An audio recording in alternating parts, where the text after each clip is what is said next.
தாவேக தனது பெரும்பான்மையை நிரூபித்திருக்கக்கூடிய சூழலில் ஆளுநர் நேரம் ஒதுக்கவில்லை. தாவேக தலைவர் விஜயை சந்திக்க என்ற அண்மை செய்தியை பார்த்து வருகிறோம். தொடர்ந்து நம்மிடையே பத்திரிகையாளர் திரு ஜீவ சகாப்தன் இணைப்பில் இருக்கிறார். அவரிடம் பேசலாம். வணக்கம் சார், இணைப்பில் வந்தமைக்கு மிக்க நன்றி. தற்பொழுது தாவேக தனது பெரும்பான்மையை நிரூபித்த போதிலும் ஆளுநர் நேரம் ஒதுக்காததை எப்படி பார்க்கலாம்? இது உள்நோக்கத்தோட இது பண்றதா பார்க்கலாமா? ஆளுநர் இந்த மாதிரி நடந்துக்கிறது, பாஜக ஆட்சியில் இப்படி நடைபெறுவது இது ஒன்றும் புதிது இல்லையா?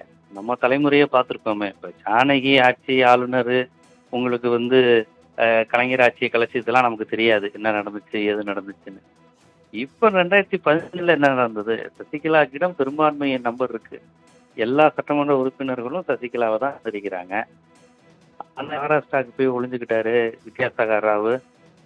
அப்புறம் சசிகலாவை ஜெயிலுக்கு அனுப்புனதுக்கு அப்புறம் வேகமாக இபிஎஸ் பதவியேற்று வைக்கிறாரு. அவங்க 2 பேருக்குள்ள சண்டை வந்தோன்னா இபிஎஸ் ஓபிஎஸ் கையை பிடிச்சி தூக்கி காட்டுறாரு. இதெல்லாம் புதுசா அதே காலகட்டம் ரிப்பீட் ஆகுது. இப்போ பாருங்க, எடப்பாடியை காலி பண்ணி சிவி சண்முகம் தலைமையில் தனியாக 35 எம்எல்ஏக்கள். ஏடிஎம்கேவை காலி செய்யணுங்கிறது தான் பாஜகவின் நோக்கம். இப்போ அதிமுக காலி, சிவி சண்முகம் சேர்ந்து தனியாக 35 எம்எல்ஏ பேசிக்கிட்டு இருக்கிறாங்க. அப்புறமேட்டு எடப்பாடி அங்கே தனியாக நிற்கிறாரு. இப்போ திமுக கூட்டணி கட்சியில எல்லாம் விஜய்க்கு ஆதரவு. ஒரு அரசியல் சமநிலை பாதிக்கப்பட்ட மாநிலமாக தமிழ்நாடு மாறி இருக்கு. கவர்னர் இப்படிப்பட்ட நிலையை நீடிக்கணும்னு நினைப்பாங்க. இப்போ ஏடிஎம்கேயோட சேர்ந்துருக்குல்ல, ஏடிஎம்கே 35 எம்எல்ஏக்களோட சேர்ந்து விஜய் அடுத்த பார்கெனிங்கை தொடங்கலாம். ஏற்கனவே தினகரன் கட்சி எம்எல்ஏவோட அவர் பேசினாருன்னு ஒரு கேஸ் இருக்கு. அந்த வழக்கை காரணம் காட்டி இதை தள்ளி போட வாய்ப்பு இருக்கு கவர்னர். அவங்க நினைச்சா அந்த வழக்கு ஒரு மேட்ரு கிடையாது. ஆனா அவங்க நினைக்கணும்ல, அவர் ஆளுநர் நினைக்கலாம். ஏற்கனவே நீங்க ஹார்ஸ் ரைடிங் பண்றீங்களாமே, குதிரை பேரம் பண்றீங்களாமே, தினகரன் எம்எல்ஏ நீங்க ஏதோ பண்ணிருக்கீங்கன்னு தகவல் வருது, நீங்க கொடுத்த லெட்டர்ல அச்சுப்பிள்ளை இருக்கே, ஸ்பெல்லிங் மிஸ்டேக் இருக்கே, எல்லாத்தையும் சொல்லுவாங்க. ஸோ அவங்க ஆட்டம் தான், கவர்னர் ஆட்டம், அமித்ஷா கேம் நடக்கும். விஜய் அவங்க நினைச்சாதான் சிஎம் ஆக்குவாங்க. ஆனா பாருங்க, இதை எதிர்த்து விஜய் எதுவுமே பேச மாட்டார். அவருக்காக எல்லாரும் பேசுவாங்க, அவர் வெயிட் பண்ணிட்டே இருப்பார். இப்போ நேற்று வரைக்கும் பாத்தீங்கன்னா விசிக ஆட்சியிலும் பங்கு அதிகாரத்திலும் பங்கு அப்படிங்கிற ஒரு நிலைப்பாட்டை எடுத்த ஒரு கட்சி தற்பொழுது எந்த ஒரு நிபந்தனையும் இல்லாம தாவேகாவுக்கு ஆதரவு தெரிவிச்சு, இதை எப்படி பார்க்கலாம்?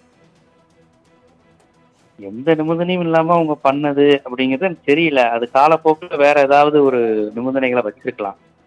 ஏன்னா எனக்கு தெரிஞ்சு இந்த திராவிட கட்சிகள் எதுவுமே தரலைன்னு விமர்சனமா வச்சுக்கிட்டு இருந்தாங்க. ஆனா விஜய்க்கு எதுக்கு எந்த நிபந்தனையும் இல்லாம அவங்க ஆதரவு தராங்கன்னு இந்த ஆதரவு இந்த 5 ஆண்டுகால நீடிக்குமா அப்படிங்கிற கேள்வியும் எழுது. 6 மாசம் நீடிக்குமாங்கிற கேள்வியே இருக்கே. இப்ப கவர்னர் இப்ப என்ன சொல்ல போறாருன்னு தெரியல. நீங்க 5 ஆண்டுகள் நீடிக்குமான்னு கேக்குறீங்க. பாப்போம் நாளைக்கு ஆளுநர் என்ன முடிவு எடுக்கிறாரு, என்னென்ன பண்ண போறாரு.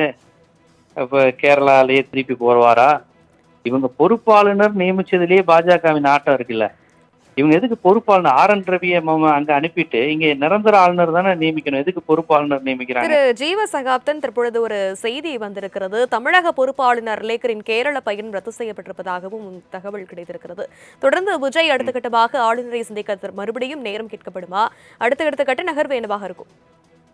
அடுத்த கட்ட நகர்வு சிவி 35 எம்எல்ஏக்களை வச்சு என்ன பண்ண போறாருங்கிற விஷயம் இருக்கு. டிடிவி தினகரன் விஜய் மீது என் குதிரை பேர அரசியல், என் கட்சியை தூக்குனாருன்னு சொன்னதை வழக்கு போட வாய்ப்பு இருக்கு.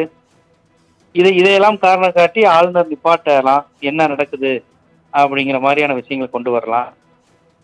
ஆனா திமுக உட்பட எல்லா கட்சிகளும் ஆளுநருடைய செயல்பாடை கண்டிப்பாங்க.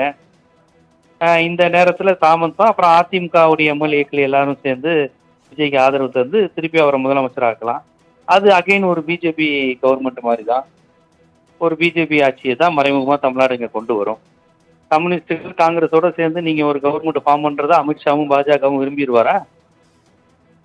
அதனால அவ்வளவு எளிதா பாஜக விஜயை இடதுசாரிகள் விடுதலை ஆதரவிலும் காங்கிரஸ் கூட்டணியிலும் நீங்க ஒரு ஆட்சி அமைப்பதை அவ்வளவு விரும்ப மாட்டாங்க.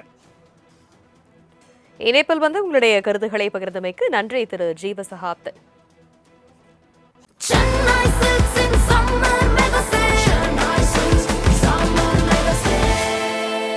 The Chennai Silks in Mega Summer Sale.